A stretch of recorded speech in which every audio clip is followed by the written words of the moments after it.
Hello दोस्तों, स्वागत है आपका हमारे इस यूट्यूब चैनल कॉमर्स का टीचर।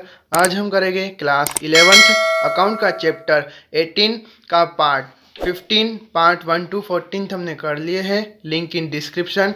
पार्ट 15 में हम करेंगे बैलेंस शीट के बारे में समझेंगे, उसका मीनिंग देखेंगे, क्लासिफिकेशन ऑफ असेट्स और लाइबिलिटी देखेंगे और हम बैलेंस शीट का फॉर्मेट देखेंगे। ठीक है, तो मीनिंग देखें। सबसे पहले मीनिंग है इस बैलेंस शीट का। Balance sheet is the statement prepared after preparing trading and profit and loss account। Balance sheet एक अकाउंट नहीं है, वो एक स्टेटमेंट है। वो हमको कब प्रिपेयर करते हैं, वो हम ट्रेडिंग और प्रॉफिट एंड लॉस अकाउंट के बाद हम बैलेंस शीट प्रिपेयर करते हैं। ठीक है, balance sheet is a statement which set out the assets and liability of a firm और an institution as at certain date. ठीक है, हमको बैलेंस शीट से ये पता चलता है कि हमारी कितनी असेट्स है और उस दिन जब हम बनाते हैं कि उस मतलब 31 मार्च को बनाते हैं ये, यानी कि ठीक है हम ये, तो उस दिन हमारी कितनी असेट्स है फर्म में और कितनी लाइबिलिटी हमको चुकानी है। ठीक है, इंस्टीट्यूशन, कोई भी फर्म या इंस्टीट्यूशन में। ठीक है, सर्टेन डेट पर।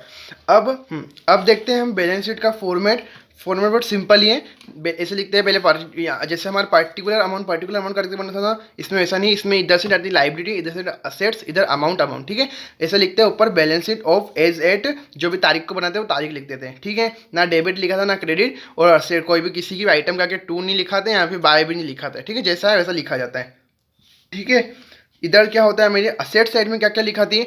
असेट साइड में हमारे फिक्स्ड असेट्स लिखाती है। फिक्स्ड असेट्स दो टाइप की होती है, टेंजिबल और इनटेंजिबल। ठीक है, और लिखाती है करंट असेट्स यहाँ पे। ठीक है, असेट साइड में तो अब देख लेते हैं हम फिक्स्ड असेट्स क्या होता है और टेंजिबल, उसके अंदर फिक्स्ड असेट का ना टेंजिबल फिक्स्ड असेट होती है और इनटेंजिबल और करंट असेट्स के बारे में समझ लेते हैं। ठीक है, फिक्स्ड असेट्स क्या होती है, they are long term resources of a business. Fixed assets वो होती है जो हमारे लंबे समय के लिए बिजनेस में, जैसे कि machinery, land and building, plant, furniture and fixture etcetera. ठीक है, ये हमारी क्या हो जाएगी, हमारी फिक्स्ड असेट्स। ठीक है, और गुडविल, पेटेंट्स, ट्रेडमार्क, ये कंप्यूटर सॉफ्टवेयर, ये भी हमारी फिक्स्ड एसेट होती है, पर उसको नाम दे रखा है कि वो टेंजिबल है या इनटेंजिबल। टेंजिबल मतलब क्या है, जिसको हम छू सकें। ठीक है, और इनटेंजिबल इतनी क्या होता है, जिसको हम छू नहीं सके, उसको हम बस देख महसूस कर सके कि हाँ ये है।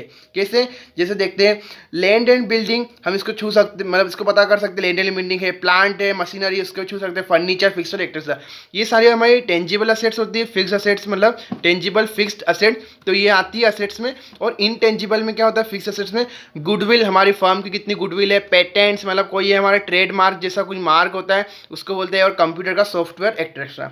ठीक है, बहुत सारे होते हैं। जब हमारे क्वेश्चन करेंगे हम बैलेंस शीट के, जिसमें आते रहेंगे, मैं आपको बताते जाऊंगा। ठीक है, अब देखते हैं करंट असेट्स के बारे में। करंट असेट्स क्या होता है, this are short term resources of a business.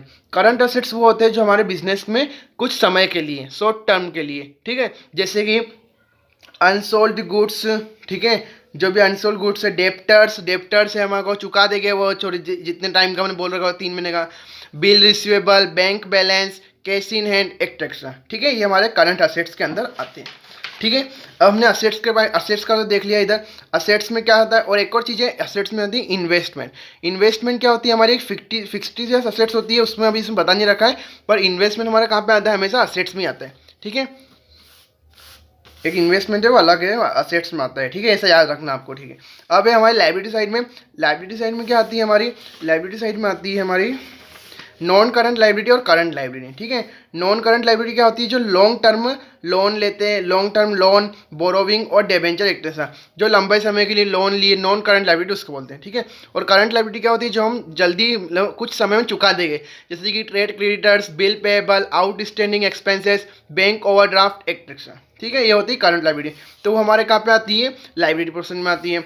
अब देख लेते हैं इधर फॉर्मेट में भी 2-4 चीज़ें अलग है। क्या क्या अलग है, जैसे देखते हैं, दोनों ही फॉर्मेट के देखेंगे चीज़ें क्या क्या है, लास्ट में देखेंगे। ठीक है, ये तो हो गया हमारा लाइबिलिटी का काम।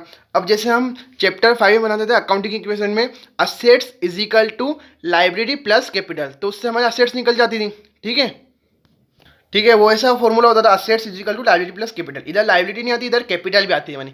अब कैपिटल में क्या होता है, कैपिटल में हमारे जो एड होते हैं, चीज़ें वो लेस होती है, वो देख लो। कैपिटल का अमाउंट दे रखा है, उसमें हमारा ऐड क्या होगा, हमको क्वेश्चन में वो इंटरेस्ट ऑन कैपिटल तो वो ऐड होगा, नेट प्रॉफिट होगा तो वो भी ऐड होगा, लेस क्या होगी, ये दो चीज़ें ऐड होगी, लेस होगा ड्राइंग, जितनी हमने ड्राइंग करी वो लेस होगा, income tax, interest on drawing और नेट लॉस। ठीक है, अधिकतर तो नेट प्रॉफिट और ड्राइंग होता है और इंटरेस्ट ऑन ड्राइंग होता है, नेट लॉस, ये इंटरेस्ट ऑन कैपिटल कभी कभी आ जाते हैं। ठीक है, ये हो गया काम खत्म। अब देख लेते हैं फॉर्मेट में क्या क्या अलग अलग चीज़ें, जैसे असेट्स में देखते हैं cash in hand, cash at bank. ठीक है, ये भी हमारी एक असेट्स, मतलब हमारे पास अभी कुछ समय के लिए, मतलब क्या है ये करंट असेट्स हो सकती है, हमारी करंट असेट्स है ये। Bill receivable, sundry debtors, sundry debtors को बुक डेप्ट्स भी बोलते हैं हम। ठीक है, loan and advance given, loan दिया किसी को हमने, एडवांस दिया ऐसा, उसको भी हमारी वो असेट्स में लिखा था। क्लोजिंग स्टॉक, क्लोजिंग स्टॉक आता है असेट्स में, याद रखना। ठीक है, ओपनिंग नहीं आता है, क्लोजिंग आता है सिर्फ। लॉस टूल्स, कोई टूल्स है हमारे पास, investment, furniture and fitting, plant and machinery, land building, business premises, patents and trademark, goodwill. ठीक है, ये चीज़ें आती है इधर।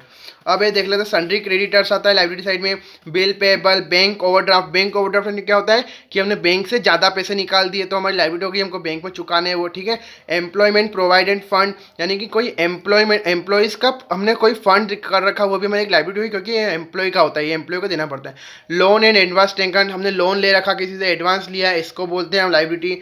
रिजर्व एंड रिजर्व फंड, किसी भी चीज़ का हमने रिजर्व कर रखा, क्योंकि कभी भी हमको जैसे कोई लॉस होगा तो इस रिजर्व में सब निकाल के दे देगा तो हमारा बर्डन कम हो जाएगा, उसको हम लाइबिलिटी साइड में लिखते हैं, जनरल रिजर्व, रिजर्व फंड जो भी। ठीक है, और कैपिटल का मैंने आपको बता ही दिया, कैपिटल में क्या होता है, इंटरेस्ट ऑन कैपिटल प्लस होता है, नेट प्रॉफिट प्लस होता है, और drawing, income tax, interest on drawing, net loss minus होते हैं।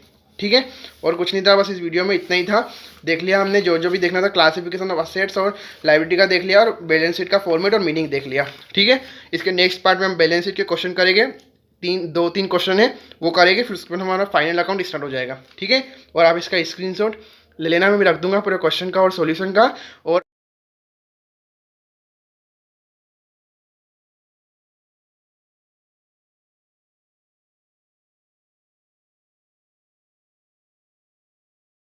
और आपको हमारी वीडियो पसंद आई हो तो प्लीज़ लाइक करना, अपने दोस्तों को जरूर शेयर करना, और हमारे चैनल को सब्सक्राइब जरूर करना।